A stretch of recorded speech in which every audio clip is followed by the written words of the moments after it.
When I saw my children laughing and clinking glasses at that party, the one my daughter-in-law had thrown, I felt something inside me snap. Not because of the music, the decorations, or even the food, they could have been lovely, but because in that moment, I realized I no longer existed in their world. I was invisible. Forgotten. And it wasn't just hurt that struck me, it was betrayal. My own flesh and blood, choosing celebration over me, over the quiet little life I had built, over the years I had spent loving them, worrying for them, being there for every scraped knee, every sleepless night, every failed exam. I wanted to scream, to run in, to pull them out of that glittering hall and remind them who I was, but all I could do was stand outside in the cold, the city lights painting their laughter in a cruel glow. I didn't plan to leave. I hadn't even imagined leaving. But the moment the truth hit, that they would choose her over me, over my life, I understood that maybe some love doesn't protect, it abandons. Maybe sometimes, the only way to be seen is to step out of their world completely. My home was small, cozy, filled with the smells of fresh bread and simmering spices, with the faint tang of old wood that had soaked up decades of our laughter. I had spent years trying to make it a haven for my children and grandchildren. I would wake before dawn, prepare breakfast while listening to the soft hum of the city outside, the smell of coffee curling around me like a familiar embrace. Evenings were for storytelling, for quietly listening as my children recounted their day, their dreams, their petty grievances. I thought I was close to them. I thought we were a family. But families, I would learn, are fragile things. They can crumble quietly, in small gestures, in choices made without thought, or worse, with deliberate disregard. That evening, watching through the frost-specked window as they danced and laughed, I felt the weight of every small neglect, every unspoken resentment, every time I had put their happiness before my own. I realized that I had spent my life in the background of my own children's lives, and they had never noticed. Or maybe they had, and they simply no longer cared. It had started subtly, weeks before. I had noticed the invitations piling up for gatherings and parties that didn't include me. Birthday parties, book clubs, even simple dinners, they always seemed to happen without so much as a call. I would see my daughter-in-law's name pop up in their messages, their whispers on the phone. I'd catch the hesitance in their voices when I asked about their plans, a slight defensiveness, as if including me was somehow inconvenient. I had brushed it off, told myself I was being paranoid, that they were busy, that I was imagining the shift. After all, I was the one who loved loudly, maybe they needed their own space. But every laugh I didn't hear, every smile I wasn't part of, dug a small hole inside me. A hole that grew deeper each day, though I refused to let it show. Then came the day of the party. I had baked my son's favorite cake, carefully layered with chocolate and whipped cream, a small gesture I thought would remind them of home. I called to ask if I could stop by before they left, to see him, maybe drop it off. "Oh, Mom," my son said, a twinge of hesitation in his voice. "We've got so much going on. Maybe later." His voice was clipped, polite, but distant, the way you speak to someone you love but no longer have time for. And that was when the first real pang of suspicion hit me. It wasn't just a busy day, they didn't want me there. They didn't need me there. And for the first time, I saw the truth lurking behind their smiles. I wasn't a part of this life anymore. I tried to shake it off, tried to tell myself that this was normal, that families drift apart sometimes. But deep down, I knew better. I felt a simmering anger, sharp and bitter, mingled with an aching sadness. It wasn't just the party, it was the message that came with it, clear and unspoken. I was replaceable. They had chosen to celebrate her, the woman they had welcomed into their lives, over the woman who had given them everything. Over me. I remember standing outside the party that night, the crisp December air cutting against my cheeks, my hands trembling slightly as I gripped my coat. Inside, the laughter and music felt unreal, distant, like I was watching someone else's life through a fogged window. I wanted to go in. I wanted to tell them how much it hurt. But what would I say? How could words bridge the chasm that had opened silently, inexorably, between us? And so I did the only thing left that made sense in that moment. I turned away. I left. Not angrily, not in a dramatic flourish, but quietly, deliberately, leaving behind the life I had known, the children I had raised, the home I had nurtured. I left them to their party, to their laughter, to the choices that had shut me out. The days before that night had been ordinary, almost painfully so. I had gone through my routine with the quiet rhythm that had become my life, mornings with tea and the paper, afternoons tending to my small garden, evenings cooking meals that often went uneaten by anyone but me. My husband had passed years ago, leaving the house full of memories and empty of conversation. My children were grown, with families of their own, and I had thought I was doing the right thing by stepping back, letting them live their lives. I never imagined stepping back meant being erased. I remember the smell of the bread I baked that morning, warm, yeasty, comforting, and how I had hoped it would serve as a bridge, a reminder that no matter how busy they were, I was still here. But the calls that day were brisk, clipped, always seeming to end before I could really reach them. Even my daughter-in-law's voice, which once had a warmth when she spoke to me, now carried that same polite distance, as if our relationship were an obligation rather than a bond. I tried to rationalize it. They're just busy, I told myself, stirring the soup slowly, listening to it bubble and hiss over the stove. They have their own lives. This is fine. I understand. But each denial felt thinner than the last. I would see the messages on their phones if I was near, flashes of planning, invitations, confirmations, and my chest would tighten. I wasn't included. And not only was I excluded, it was clear, almost proudly, that they were enjoying life without me. Even at the small family dinners we occasionally shared, I noticed a subtle shift. The way they spoke to me felt rehearsed, careful. Laughter sometimes trailed off when I entered a room. Topics shifted quickly from my favorite stories or family memories to their careers, their friends, their social events. I had become background noise, an afterthought. My presence, once cherished, now seemed inconvenient. And I found myself questioning everything. Had I done something wrong? Had I failed as a mother? I remember one afternoon sitting by the window, the sunlight filtering through the curtains and casting golden rectangles on the floor, watching my son scroll through his phone. He laughed softly at something and I asked, "What's so funny?" He glanced at me, briefly, with a smile that didn't quite reach his eyes. "Oh, just a group chat," he said, and turned back to the screen. That small dismissal, a word, a glance, cut deeper than I thought possible. That moment planted a seed of doubt that would grow into the storm I would soon face. I tried to hold on to the small comforts of home. The creak of the old floorboards under my feet, the smell of lavender from the sachets tucked into drawers, the warmth of tea in my hands. These little rituals became anchors, a way to remind myself that I still existed, even if my children acted as though I didn't. I knew my worth shouldn't be defined by their attention, yet I couldn't shake the longing for connection, for acknowledgement, for the simple recognition that I was still their mother. And then came the first subtle clue that broke my fragile denial. A week before the party, I had noticed a change in their behavior when I called. My son's voice carried a hint of guilt, the kind that tries to hide the truth but only makes it more obvious. He asked, "Mom, are you busy that evening?" I said no, and he hesitated, shuffled words, then added, "It's just a small get-together. Nothing serious." But in the background, I could hear her, my daughter-in-law, laughing, a lilting, confident sound that filled the room.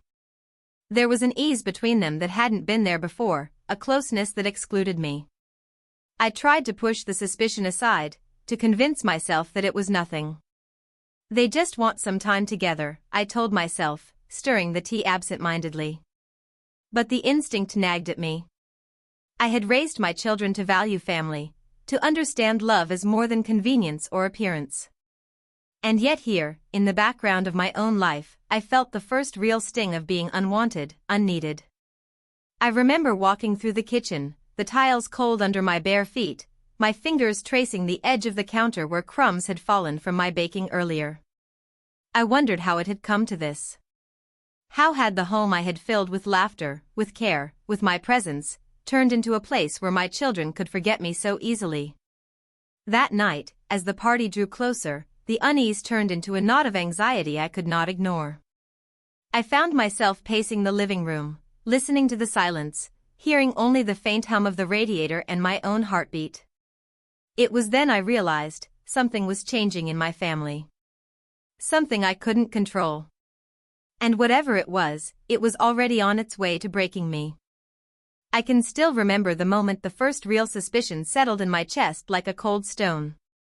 It wasn't dramatic, not a single explosive argument or a harsh word, it was the quiet, almost imperceptible change in the way they spoke, the way they moved, the way they included her in everything while I became a shadow at the edge of their lives.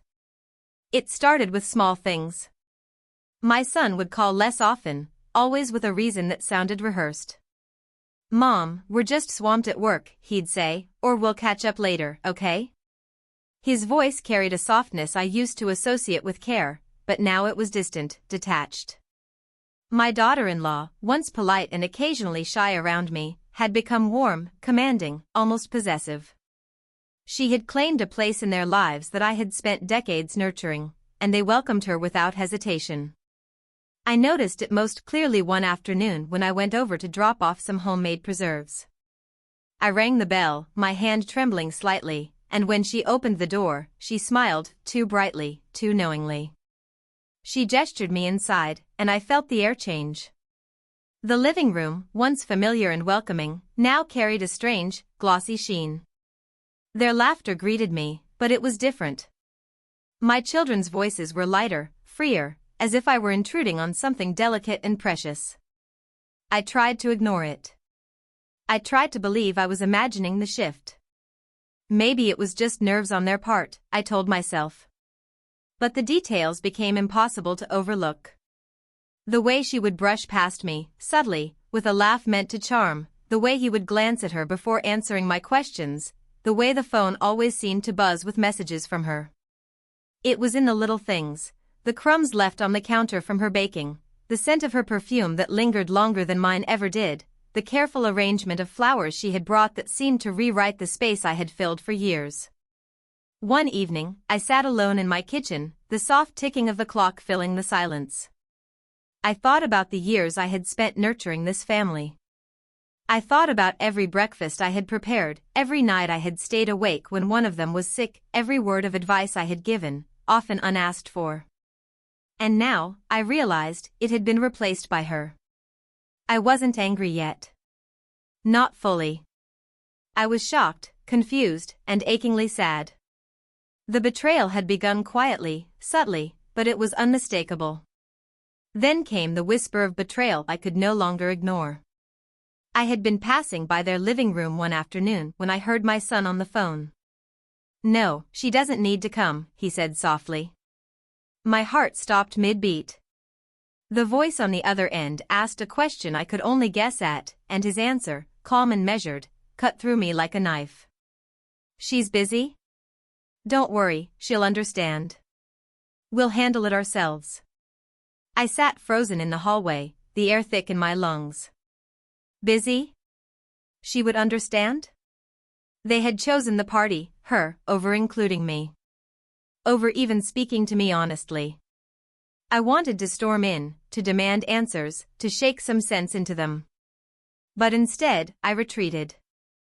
I let the door click softly behind me, and for the first time in decades, I felt the sting of true exclusion.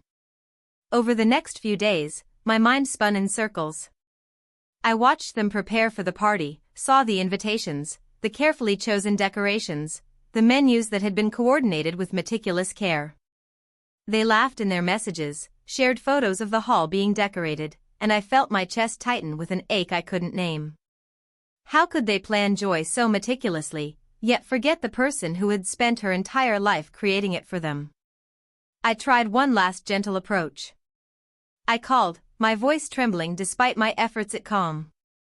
"Do you think I could come by, just for a moment?" My son hesitated, shuffled his words. "Mom, we've got a lot going on. Maybe later." And just like that, the quiet door between us closed. it wasn't slammed in anger. It was simply shut with polite indifference. I remember sitting back, the phone slipping from my hands, the sound of it hitting the table loud in the sudden, suffocating silence. And in that silence, I realized the truth. My children had made their choice. Not out of malice, not necessarily out of cruelty, they had chosen what they valued more, the new, shiny life that fit neatly around them. And in doing so, they had chosen to leave me behind. That night, I went to my garden, feeling the chill of the evening on my face, the damp earth under my fingers. I planted bulbs for spring, my hands in the soil, my heart heavy with the knowledge that sometimes love isn't enough to keep a family together. Sometimes, the people you raise, nurture, and sacrifice for will step away when their own happiness calls louder than gratitude. I realized, too, that it wasn't just a rejection of me, it was a mirror of the life I had chosen to give them. A life of sacrifice, of putting their comfort above my own. And now, that life, that love, had been quietly ignored, dismissed. And I had a choice, to stay and keep hoping for acknowledgement that might never come, or to step away, to reclaim myself, and to show them, finally, that I had worth beyond their approval. I can still feel the moment I finally confronted the truth, as if it had been etched into my bones. It wasn't planned. I hadn't rehearsed the words, the questions, the heartbreak I was about to face. It came in the quiet of an ordinary afternoon, the kind of day when the sun slants low across the living room, casting everything in soft gold that makes the world feel forgiving. But that day was anything but forgiving. I had decided to visit, one last time before the party. I told myself it was simply to see them, to bridge the widening gap, but deep down, I knew it was more than that. It was to understand. To find out if the laughter, the warmth, the ease I had been shut out from was real, or just a carefully curated performance to keep me in the dark. When I arrived, the door opened, and there she was, my daughter-in-law, standing tall, smiling in that way that had become her armor and her weapon. My children were nearby, busy in the living room, checking decorations and making small talk with friends who were already arriving. I hesitated, the smell of her perfume brushing against me like a provocation. And then I saw it, how naturally she moved, how my children's eyes followed her, how they laughed at her jokes, how my presence barely registered. I tried to step in gently. I brought some preserves, I said, my voice soft but carrying the weight of years. Oh, that's so sweet, she replied, her tone warm but calculated, as if she were reading a script she had written herself. She took the jars with a tilt of her head and a smile that didn't quite reach her eyes. But we're all set here, really. You don't need to. It was enough. Enough to shatter the last vestige of patience I had left. I turned to my son, the man I had raised, and for the first time, I let the shock, disbelief, and heartbreak show in my voice. Do you see me? I asked quietly, the words heavy with years of love and expectation. Do you even notice I'm here? He froze, blinking at me, caught off guard. Mom, it's not like that, he began, but his voice faltered. It is like that, I interrupted, my voice firmer now, though shaking. I've been here all my life. I've baked for you, cared for you, stayed up at nights when you were sick, and you choose her over me? Over everything we had? The room fell silent. Even the friends paused, sensing the weight of what was unfolding. She, my daughter-in-law, tilted her head slightly, a flicker of annoyance or maybe guilt passing across her features. I didn't mean to. You didn't mean to? I asked, disbelief sharpening my tone. You didn't mean to erase me? To push me to the side while you take my place? I looked at my children, searching for any sign of recognition, of understanding, and all I saw was hesitation, discomfort, and the soft, rehearsed politeness that had become their shield. My heart felt like it had been hollowed out, and in that hollow space, a bitter clarity formed. I realized this wasn't just oversight. This wasn't just busy schedules or thoughtless neglect. This was a choice. A deliberate, conscious decision. My children had chosen to prioritize her, her happiness, her world, her life over me, over the mother who had given them everything. And in that choice, they had betrayed the very foundation of our family. Tears threatened, but I refused them. Not because I wanted to be strong, but because I couldn't let them see how deeply this cut. The betrayal was more than emotional, it was existential. I had believed in a bond one had spent a lifetime nurturing, and now I saw it for what it was: conditional, fragile, and, ultimately, replaceable.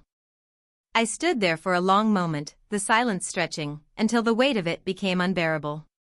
"I see it now," I said softly, almost to myself. "I see where I stand in your hearts. And that's all I need to know." I turned and walked out of the house, past the laughter, past the music, past the carefully arranged decorations that had become a monument to my exclusion. Each step felt like both a surrender and a liberation. The betrayal had been revealed, the truth laid bare, and I could no longer pretend that things were as they once were. Outside, the air was cold, sharp against my cheeks, but it was honest. It didn't pretend, it didn't exclude. I realized then that I had a choice. I could remain trapped in the ache of their betrayal, or I could leave, reclaim myself, and show them that love, respect, and loyalty are not guaranteed, they are earned, and sometimes they are lost. I took a deep breath, feeling the night settle around me like a cloak. I would leave. Not in anger, not in a bid for revenge, but in quiet dignity. I would leave because they had chosen her, and I would honor myself enough to choose me.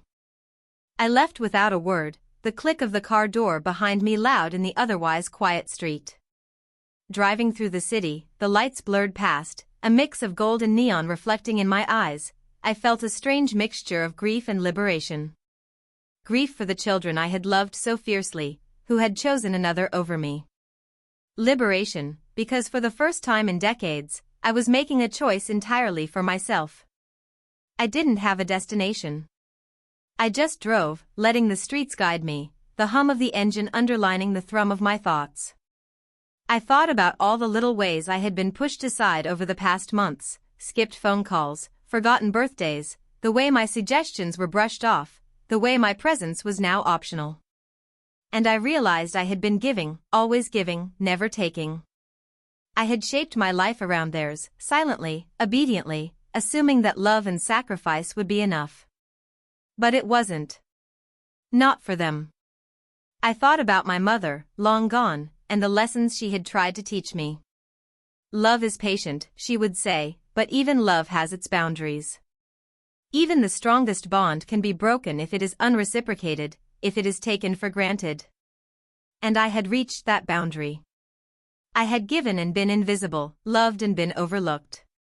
The decision crystallized in me that night: I would leave my old life behind, not in anger, not with shouting or vengeance, but quietly, firmly, as if asserting my existence for the first time. I started making preparations, not dramatic, not sudden, but steady. I cleaned out drawers, packed a few essentials, things that reminded me of who I was outside their world. I left notes, simple and honest, for anyone who might look for me later: "I love you. I always will. But I cannot live in a world where my presence is optional." It wasn't revenge I sought, it was presence, for myself. I wanted to feel that I mattered, that my life and my choices were worthy, independent of their recognition. And that night, as I slept in a small inn on the outskirts of the city, I felt an unfamiliar peace. For the first time, I wasn't waiting for someone else to see me. I was seen. By myself. The days that followed were difficult, but also illuminating. I started small, exploring corners of the city I had ignored, taking long walks in parks where no one expected me to be. I visited old cafes, sat quietly with a book, watching life go by, and for the first time, I felt like a participant rather than a spectator. I felt my own heartbeat, my own rhythm, not just as a mother or a grandmother, but as a person. News of my absence reached them quickly, as I had known it would. There were calls, soft, hesitant, polite at first, then increasingly desperate, but I didn't answer. Not because I didn't care, but because I needed space to reclaim the self I had lost. Each unanswered call was a small act of resistance, a statement that my life did not begin or end with their approval. I remember one particular moment when my son finally came looking for me, standing awkwardly at the door of the small apartment I had rented. He looked tired, remorseful, unsure. "Mom, we didn't realize," he started. But I stopped him with a gentle shake of my head. "No," I said softly. "You did realize. You just chose not to care. And that's your choice. I am making mine." It was a strange power, this quiet reclaiming of my own life. I was no longer waiting for them to notice me, to include me, to acknowledge my sacrifices. I had become the priority in my own story, and the relief was almost overwhelming. The betrayal had hurt, yes, but the act of leaving, of choosing myself, was transformative. I began to make new routines. I joined a small community group for people who had felt unseen in their own families. I took art classes, walked along the river at sunset, and allowed myself to enjoy the small pleasures I had once denied. The world felt sharper, more vivid, because I was noticing it as myself, not through the lens of their approval. And yet, in the quiet moments, I thought of them. Not with anger, not with hatred, but with a sorrowful awareness of what had been lost. I had loved them wholly, and they had chosen someone else over that love. And maybe that was the harshest truth of all: sometimes, love is not enough to keep a family together. Word of my departure spread quietly at first, then with increasing volume, like ripples in a still pond. Friends, neighbors, even distant relatives called to check if I was all right. Some offered gentle concern, others thinly veiled judgment, but through it all, I held firm. This was my life now, and I was determined it would be lived on my terms.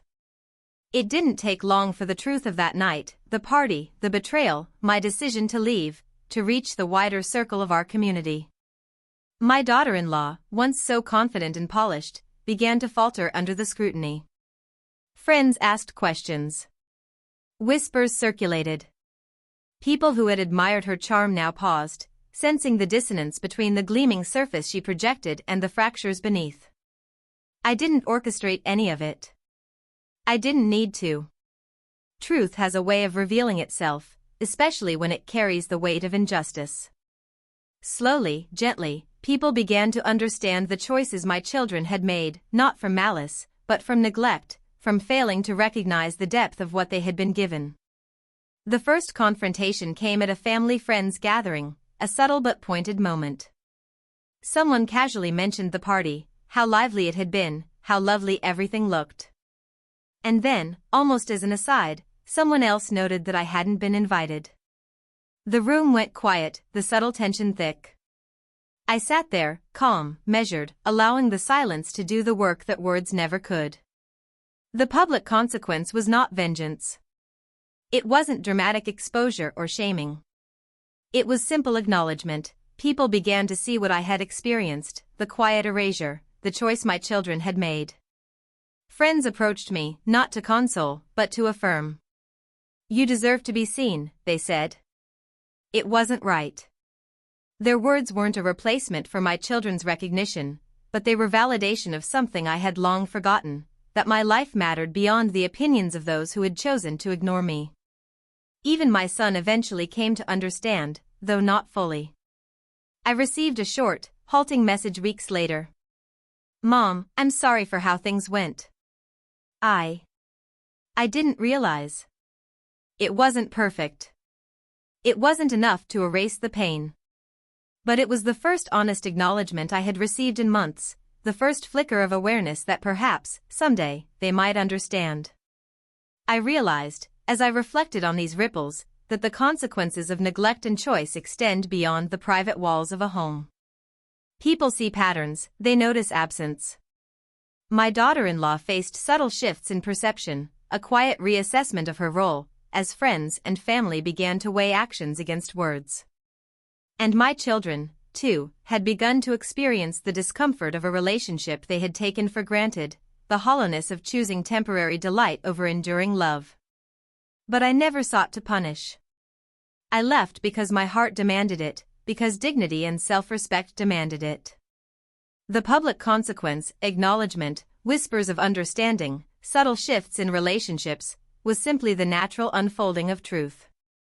It was the reminder that even in betrayal, there is a balance, that choices have weight, and that our actions toward those who love us cannot be erased without consequence.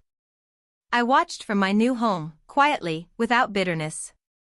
I saw the subtle changes, the reassessments, the understanding dawning in small ways. And I felt a strange sense of peace. Not because I had caused discomfort, but because truth, once given its space, always finds a way to settle. My departure had been a catalyst, not for humiliation or revenge, but for clarity, for awareness, for moral reckoning. The weeks turned into months, and slowly, life began to rebuild itself around me, not as the mother, the grandmother, the caretaker who had once defined herself by others' approval, but as me. I woke each morning to the soft light spilling through my new apartment window, the scent of fresh coffee filling the small kitchen, and I felt a lightness I hadn't known in years. The city outside buzzed with life, yet inside, I had carved out a sanctuary for myself, a place where my choices mattered, where my presence was not questioned, and where I could finally hear my own voice. I started reconnecting with parts of myself I had neglected. I joined a local book club, sat in quiet cafes sketching the world around me, took long walks along the river, feeling the cold wind sting my cheeks and clear my mind. Each small act, each intentional moment, reminded me that I was more than their decisions about me. I was a life fully lived, a person worthy of care, respect, and love. The healing wasn't instantaneous. There were nights when I still thought of the party, of the laughter that excluded me, of the son who had barely noticed my absence. I allowed myself to feel the hurt fully, to honor the grief, rather than pushing it down. Tears came freely, unshackled by expectations, and slowly, they washed away the bitterness, leaving clarity and strength in their place. I also discovered unexpected sources of joy. New friendships formed with people who had experienced similar neglect or misunderstanding. We shared stories, exchanged advice, and reminded each other that family isn't always defined by blood, it's also about presence, effort, and reciprocity. I found laughter again, not the tense, fleeting laughter that comes when you hope for approval, but deep, genuine laughter that comes when you are truly seen and accepted. And in that space, I began to forgive, not to absolve, not to pretend that what happened didn't hurt, but to free myself from carrying the weight of their choices as a personal failure. I realized that their neglect wasn't a reflection of my worth, but of their immaturity, their inability to fully appreciate what they had been given. Forgiveness became a gift to myself, a way to reclaim my peace without needing them to understand fully. Slowly, I began to hear from my children, tentative messages, apologies wrapped in awkward phrasing. I didn't respond immediately. I had learned that reconciliation requires readiness on both sides. But I held the door open, not because I needed them, but because love can coexist with boundaries. Love, I realized, doesn't demand sacrifice at the expense of self-respect. I had learned that lesson the hardest way, and I would never forget it. I began to rebuild traditions for myself, small rituals that reminded me of my own value. Sunday mornings with fresh bread and strong tea, quiet evenings journaling, phone calls with friends who offered encouragement without judgment. I discovered that life could be rich, even without the constant validation of those I had once prioritized above all else. And as the seasons changed, I felt a quiet pride growing inside me. I had faced betrayal, heartbreak, and exclusion, yet I had chosen dignity over despair. I had reclaimed my life, step by step, moment by moment, and in doing so, I had discovered an inner strength I hadn't known existed. I realized that sometimes the most important act of love is choosing yourself, choosing your own worth, your own peace, and your own happiness, even when it means leaving behind those who were once closest to you. Now, as I sit in my little apartment, the evening light spilling across the worn pages of my journal, I feel a calm I never thought I would know again.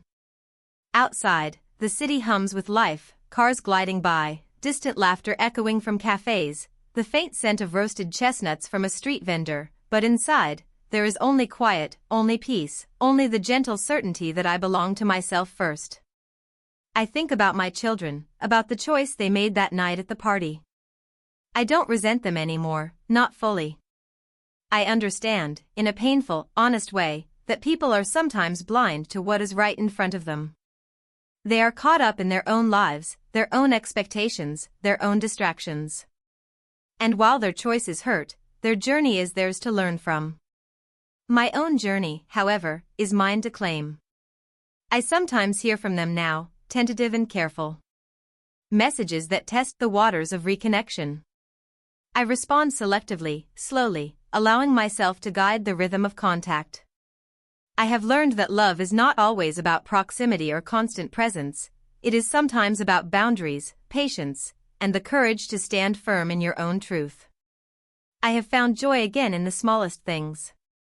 A walk through the park, the smell of rain on asphalt, a quiet morning spent with a cup of tea and a book. I have allowed myself to smile freely, to laugh without hesitation, to feel alive in a way I had forgotten. My life, once defined by their approval, is now defined by my own choices. And so, I leave you with this reflection: sometimes, the hardest act of love is the love you give yourself. Sometimes, the family you build begins not with others, but with the respect and dignity you afford your own heart. I chose to leave, not out of anger, not out of revenge, but out of necessity, out of recognition that I was worth more than being an afterthought in the lives of those I cherished. And in that choice, I found freedom, strength, and peace. Would you have done what I did? Would you have walked away to preserve your own dignity, even from those you love most? Life often tests us with choices we wish we didn't have to make, but sometimes the only way to be seen is to step out of the shadows and claim your own light. If my story resonates with you, if you have ever felt unseen or unappreciated, I hope it gives you courage to honor yourself. Subscribe to hear more stories of love, resilience, and the quiet strength we find within when life challenges us the most.